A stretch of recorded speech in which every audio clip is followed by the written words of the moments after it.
Hello, my friends. We're back with Charlotte's Web, and we are on chapter 3, and it is titled Escape. So remember when we left off, we were at the end of chapter 2, and Wilbur had just been sold to Fern's uncle. So let's see what chapter 3 is about. I still want you to be thinking about our characters, okay? We're still thinking about characters. Like in the last chapter, chapter 2, we had Wilbur, we had Fern, we had Avery, Mr. and Mrs. Arable, which are really Fern's parents. So be looking out for some new characters in this chapter. Escape. The barn was very large. It was very old. It smelled of hay, and it smelled of manure. It smelled of the perspiration of tired horses and the wonderful sweet breath of patient cows. Perspiration is like sweat. It often had a sort of peaceful smell, as though nothing bad could ever happen again in the world. It smelled of grain and of harness dressing and of axle grease and of rubber boots and of new rope. And whenever the cat was given a fish head to eat, the barn would smell of fish. But mostly it smelled of hay, for there was always hay in the great loft up overhead, and there was always hay being pitched down to the cows and the horses and the sheep. The barn was pleasantly warm in winter, when the animals spent most of their time indoors, and it was pleasantly cool in the summer, when the big doors stood wide open to the breeze. The barn had stalls on the main floor for the work horses, tie-ups on the main floor for the cows, and sheepfold down below for the sheep. The pig pen down below for Wilbur, and it was full of all sorts of things that you find in barns: ladders, grindstones, pitchforks, monkey wrenches, scythes, lawn mowers, snow shovels, axe handles, milk pails, water buckets, empty grain sacks, and rusty rat traps. It was the kind of barn that swallows, that's a kind of bird, like to build their nest in. It was the kind of barn that children like to play in, and the whole thing was owned by Fern's uncle, Mr. Homer L. Zuckerman. Wilbur's new home was in the lower part of the barn, directly underneath the cows. Mr. Zuckerman knew that a manure pile is a good place to keep a young pig. Pigs need warmth, and it was warm and comfortable down there in the barn cellar on the south side. There's Wilbur. Looks like he's eating out of his feeding trough, doesn't it? Fern came almost every day to visit him. She found an old milking stool that had been discarded, and she placed the stool in the sheepfold next to Wilbur's pen.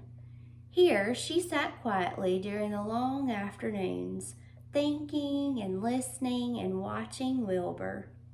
The sheep soon got to know her and trust her. So did the geese who lived with the sheep. All the animals trusted her. She was so quiet and friendly. Mr. Zuckerman did not allow her to take Wilbur out. There she is, with the geese and the sheep in their section, and then Wilbur's over here in his own section.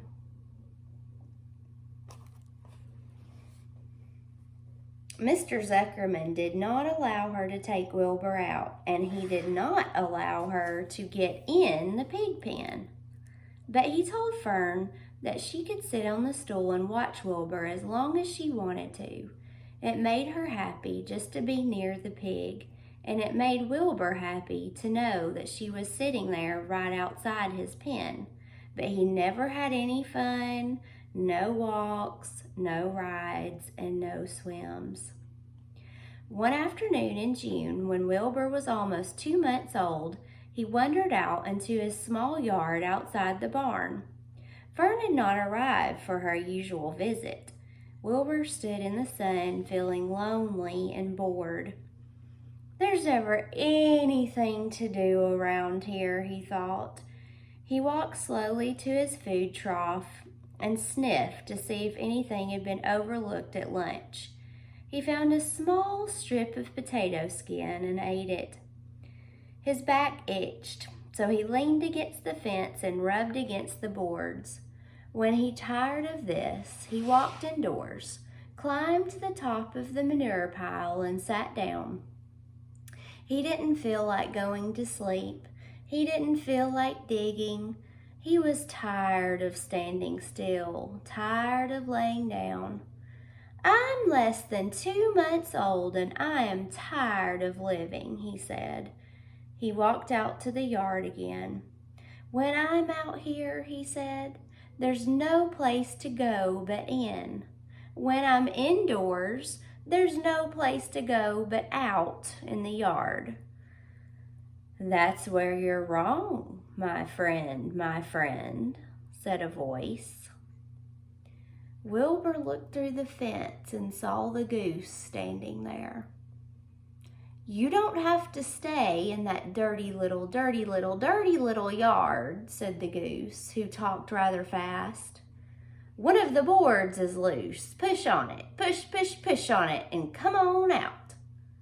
"What?" said Wilbur. "Say it slower." At the risk of repeating myself," said the goose, "I suggest that you come on out. It's wonderful out here." "Did you say a board was loose?" That I did," said the goose. Wilbur walked up to the fence and saw that the goose was right. One board was loose. He put his head down and shut his eyes and pushed. The board gave way. In a minute, he had squeezed through the fence and was standing in the long grass outside his yard. The goose chuckled. "How does it feel to be free?" she asked. "I like it," said Wilbur. "That is, I guess I like it." Actually, Wilbur felt quite strange to be outside his fence, with nothing between him and the big world. "Where do you think I'd better go?" Anywhere you like," said the goose. "Go down through the orchard, root up the sod, go down through the garden, dig up the radishes, root up everything, eat grass, look for corn, look for oats, run all over, skip and dance, jump and prance, going through the orchard and stroll through the woods. The world is a wonderful place when you're young." "I can see that," replied Wilbur. He gave a jump in the air, twirled, ran a few steps, stopped, looked at all around, sniffed the smells of afternoon, and then he set off walking through the orchard. Pausing in the shade of an apple tree, he put his strong snout into the ground and began pushing, digging, and rooting. He felt very happy. He had plowed up quite a piece of ground before anyone noticed him. Mrs. Zuckerman was the first to see him. She saw him from the kitchen window, and she immediately shouted for the men. "Homer!" she cried. "Pigs out! Larvae! Pigs out! Homer! Larvae! Pigs out! He's down there under the apple tree." Now the trouble starts," thought Wilbur. "Now I'll catch it." The goose heard the racket, and she too started hollering. Run, down the hill, make it for the woods, she shouted to Wilbur. "They'll never catch you in the woods." The Cocker Spaniel heard the commotion, and he ran out from the barn to join the chase. Mr. Zuckerman heard, and he came out from the machine shed where he was mending a tool. Larvae, the hired man, heard the noise and came up from the asparagus patch where he was pulling weeds. Everybody walked toward Wilbur, and Wilbur didn't know what to do.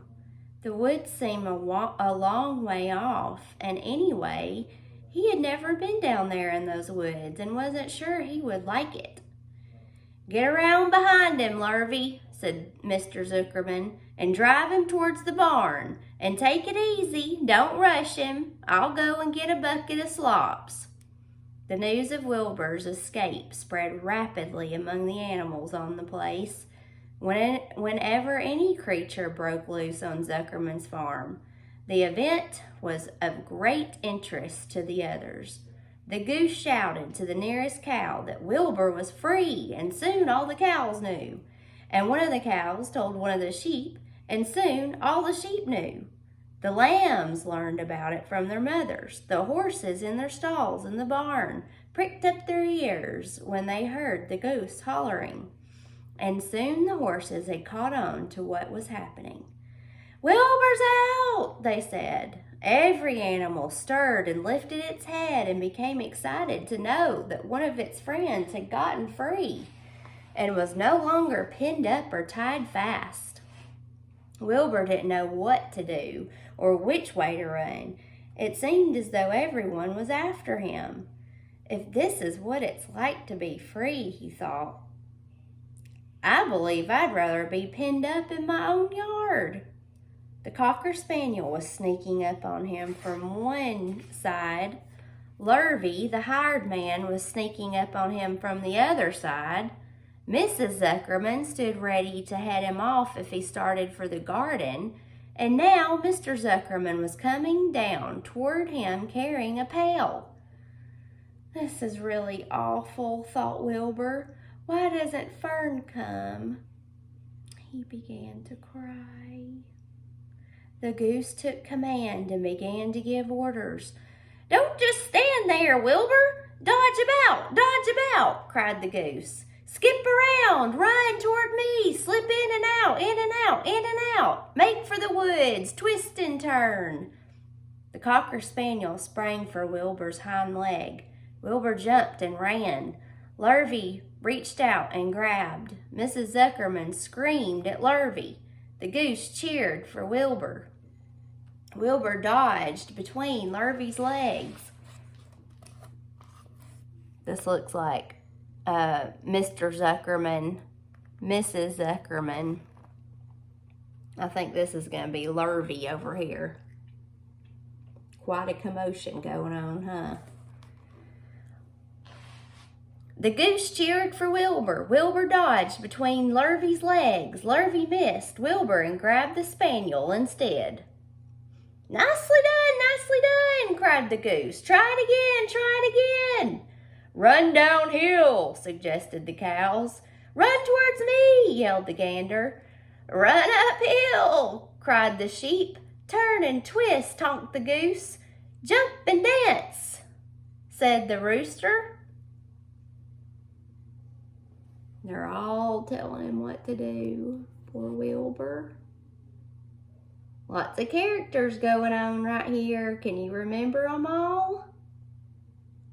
Is the horse a character? Sheep? Gander or goose? Cocker Spaniel dog? Lurvy? Wilbur? Mr. and Mrs. Zuckerman? All characters. Look out for Lurvy, called the cows. Look out for Zuckerman, yelled the gander. Watch out for the dog, cried the sheep. Listen to me, screamed the goose. Poor Wilbur was dazed and frightened by this hullabaloo. He didn't like being the center of all this fuss. He tried to follow the instructions his friends were giving him, but he couldn't run downhill and uphill at the same time. He couldn't turn and twist when he was jumping and dancing, and he was crying so hard he could barely see anything that was happening. After all, Wilbur was a very young pig, not much more than a baby, really. He wished Fern were there to take him in her arms and comfort him. When he looked up and saw Mr. Zuckerman standing quite close to him, holding a pail of warm slops, he felt relieved. He lifted his nose and sniffed. The smell was delicious. Warm milk, potato skins, wheat middlings, Kellogg's cornflakes, and a popover left over from the Zuckerman's breakfast. That's like a Pop-Tart. "Come, Pig," said Mr. Zuckerman, tapping the pail. "Come, Pig." Wilbur took a step toward the pail. "No, no, no," said the goose. "It's the old pail trick, Wilbur. Don't fall for it. Don't fall for it. He's trying to lure you back to the captivity. He's appealing to your stomach." Wilbur didn't care. The food smelled appetizing. He took another step toward the pail. "Pig, Pig," said Mr. Zuckerman in a kind voice, and began walking slowly toward the barnyard, looking all about him innocently, like he wasn't up to something, as if he didn't know that a little white pig was following along behind him. "You'll be sorry, called the goose. Wilbur didn't care. He kept walking toward the pail of slops. "You'll miss your freedom," honked the goose. "An hour of freedom is worth a barrel of slops." Wilbur didn't care. When Mr. Zuckerman reached the pig pen, he climbed over the fence and poured the slops into the trough. Then he pulled loose the board away from the fence so there was a wide hole for Wilbur to walk through. "Reconsider! Reconsider!" cried the goose. Reconsider means think about it. Think about what you're doing. Wilbur paid no attention. He stepped through the fence into his yard. He walked through and took a long drink of slops, sucking in the milk hungrily and chewing the popover. It was good to be home again. While Wilbur ate, Lurvy fetched a hammer and some 8-penny nails and nailed the board in place. Then he and Mr. Zuckerman leaned lazily on the fence, and Mr. Zuckerman scratched Wilbur's back with a stick. "He's quite a pig," said Lurvy. "Yes, he'll make a good pig," said Mr. Zuckerman. Wilbur heard the words of praise. He felt the warm milk inside his stomach. He felt the pleasant rubbing of the stick along his itchy back. He felt peaceful and happy and sleepy. This had been a tiring afternoon. It was still only about 4 o'clock, but Wilbur was ready for bed. "I'm really too young to go out into the world alone," he thought as he lay down.